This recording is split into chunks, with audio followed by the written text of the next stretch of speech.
Alright, hey guys, Fiddle Ferret here, and welcome back to another Manga First Take, and today we're going to be taking a look at Mushoku Tensei, Jobless Reincarnation.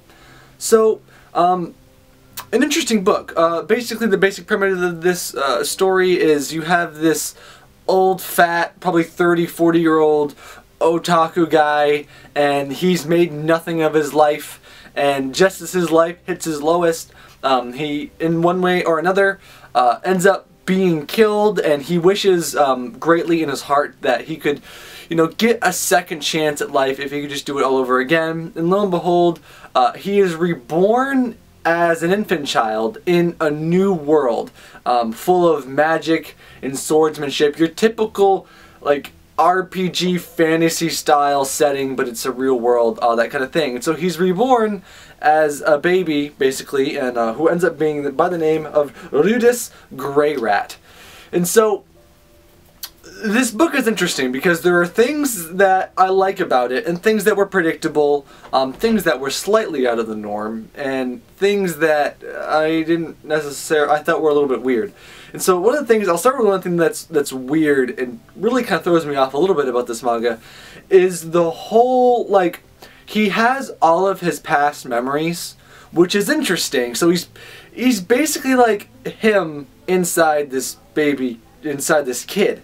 And so where this is used very well sometimes, but sometimes it's very creepy almost, because of the fact where you have like a 3-year-old who's like, boobies, or a 3-year-old, or like a 5-year-old that's like, ooh, panties.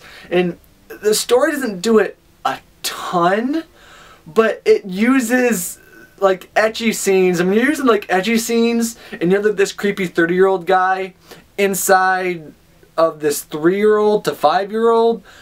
Sometimes that would just seem very odd to me and disjointed, but sometimes it used his past memories and self as motivation to not give up in certain situations, and drive to be better than he was. And so sometimes it's really great, but it just seems, it's like, well, was he did he have all his memories since he was like 6 months old?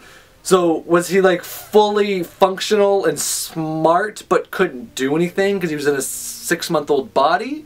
So I mean, at what point does that transition? So some questions like that, which I think about, which I don't think you're really supposed to dig that deep into it, because he does age rather quickly in the story.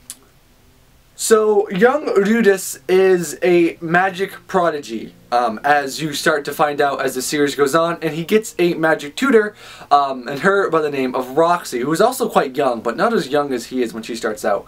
So he starts out at the age of 3, and she tutors him for like a good 2 years, till he's like 5 or 7 or something like that. And he is very gifted in magic.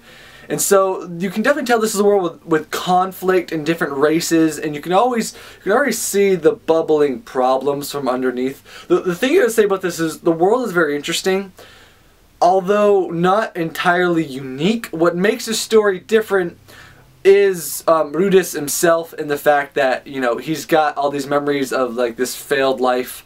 He wants to better himself, and he's kind of this prodigy and all this kind of thing. So that's what makes the story different. I did like it. The ecchi parts, like there's ecchi in this, but it's not always heavy. But when it comes out of nowhere, sometimes it's weird. He also comes across a young boy by the name of Sylph, and it's obvious from the second you meet Sylph that it is a girl. It doesn't take long to find out that Sylph is in fact a girl through the usual shenanigans that happen in manga. And so it uses a lot of those tropes that, I guess you could say they're tried and true, but also maybe, beating the dead horse kind of deal. And so, Jobless Reincarnation, I liked it a decent amount. I'm interested to read more because I'm interested in the world building. The world building is definitely what's going to make this series interesting. And especially how, as he grows older, I don't know if he's going to grow much older from where he is at now. I don't know how fast his age will keep progressing, but I liked it. The characters were, somewhat tried and true, but they were interesting. If you like RPG fantasy settings, then this is something that will probably really interest you, but you have to be prepared for the slight ecchi stuff that comes, and it comes in a bit more cringy than other times just because it's literally with a 3-year-old who's like got this dirty mind, which is kind of weird sometimes. But anyway, guys, I do hope you enjoyed this review, and I'll see you back on the prowl next time. Bye!